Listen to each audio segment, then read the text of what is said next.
Welcome you back to the Crown Melbourne, the home of the Aussie Millions. A great cash game player? To be a great cash game player, you need very good bankroll management skills. You need to have a very good discipline. You know, it's call it two-ish and one end or one chip that you're throwing in. You have to be able to handle a lot of pressure. There's always action in the cash game where it's a little more slow developing in the tournament. It's a different game. I think this is what I love to do. This is real poker for me. Well, Patrick Antonius is obviously loving the competition here. He's ahead over 340,000 Australian dollars in this cash game. I'm Barry Tompkins, along with my partner Howard Lederer. And Howard, this is the second year in a row that Patrick has absolutely killed in this competition. What makes him such a good cash game player? Well, obviously, Patrick, a very talented poker player, but I think the results you're seeing so far in this game isn't necessarily about what's happening at this table. Patrick Antonius is an action player. And these players know it because he gives action day in and day out. So if he's going to hold the deck like he is tonight, he's going to win big because they have to defend against his frequent bluffing. Well, it has been a feast in every possible respect for this man today, Patrick Antonius, feasting on his opponents and feasting on the culinary delights here. Well, it's shots like that that get someone like me upset, seeing how much he can eat and stay so skinny. Action folding around to Brandon Adams now. And he's got the goods. And he'll raise it to 5,000. Alesra folds. As does Antonius. But Tom Dwan, Mr. Durr, sitting there with a pair of fours he's going to call. Kagawa won't play. And if you're sitting there with two fours, you want to be up against the aces. If you catch your four, you're going to win a big pot. Tony G also calls. So three players to the flop. Jack, four, deuce, and Dwan has flopped a set of fours. Well, this is just how you draw it up in the locker room. Adams in big trouble here as it goes check to him. He's surely going to lose a bunch of his chips here on this pot. He's got to think his aces are good as he bets. 8,000 to bet. Well, the only question is here, Dwan going to... No, he just calls. As does Tony G. Well, Tony G, on a pure gut shot straight draw, if it comes a 5, we're going to see a really big pot. King of diamonds on the turn. Tony G checks. Well, Adams' hand here is so strong, he might want to check to Durr, and he does, hoping that he'd bet a hand like Queen Jack or Ace Jack. Of course, he's run into a set here, and Durr certainly is going to bet.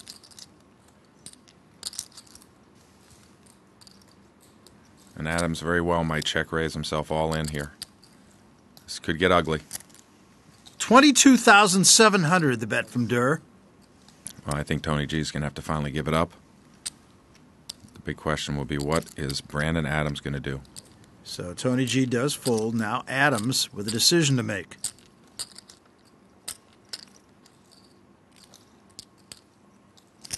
And he's going to call. Yeah, Brandon not looking happy. Maybe he's kind of figured out he could be in trouble here. Just too tough to lay down two aces. On the river, a 10 of hearts. No help for Adams. And he checks. That's another dangerous card for two aces, though. If Durr moves him in, he might be able to get away from this hand. So it's not likely. 86,000 in the pot. I would expect Durr to put him all in here. I'm all in. You called it. All in for 89,800. This is just a sickening decision. And if you're going to play cash game poker with these deep stacks, you're going to be put in these spots. When you pick up a big hand, what a great laydown.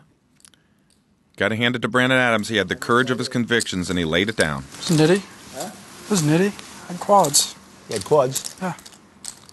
Well, Brandon Adams not really appreciating the humor here, but for Tom Dwan, there are a lot of expectations for this young man who's already made quite a splash in a relatively short period of time.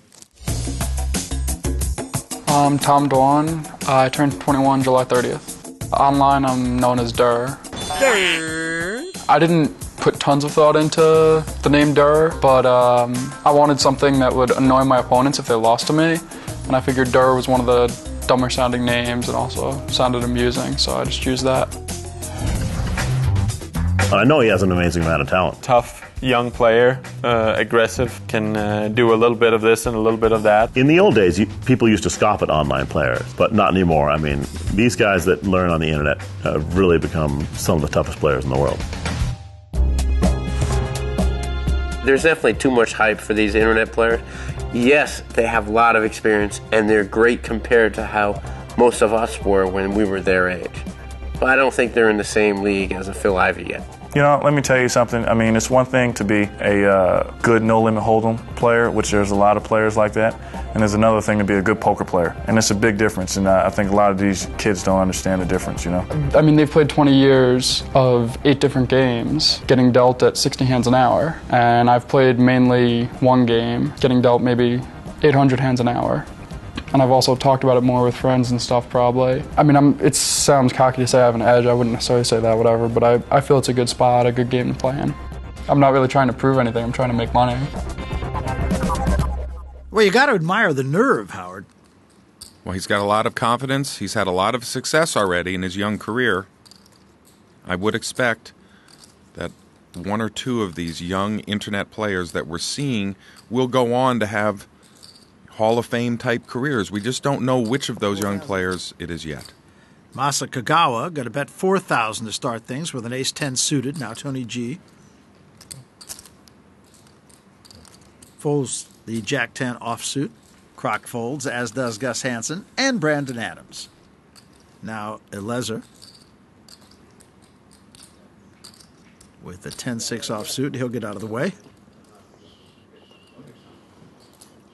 Well, Antonius certainly going to call here with an ace suited and a big pile of chips, looking to take another chunk out of Masa.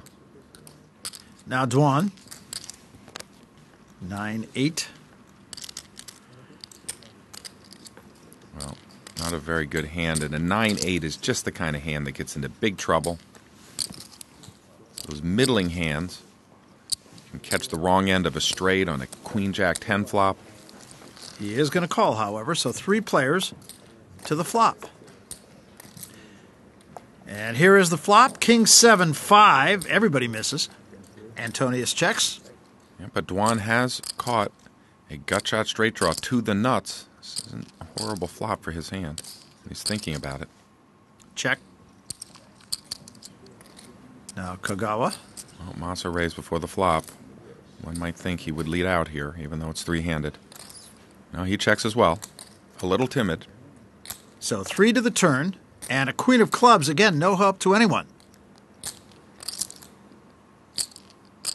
Antonius checks. Well, here's a spot where Durr may try and take a shot at it. If everyone missed, it's a good spot to semi-bluff. And Durr checks. Kagawa likewise. On the river, of 5 of clubs. And again, no help. Well, here's one of these pots where we have to see which of these players wants it.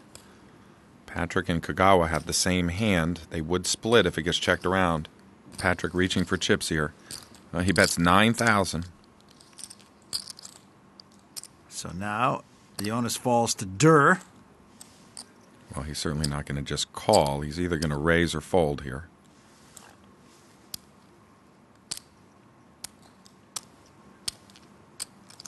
And the contemplation continues here. Well, if he were to put in a nice raise there, it would work. No, he's going to throw it away. Too bad. I'm such a nit. And now Kagawa. Well, if Masa folds, which is kind of likely here, we would have seen Patrick. Yeah, Patrick bluffed half the pot here. If it had gotten checked around, he would have won half the pot. Instead, he gets the whole pot. Nice play. Antonius wins 13,600. I play so bad. Nice hand, Pat. Thanks. Runaway train.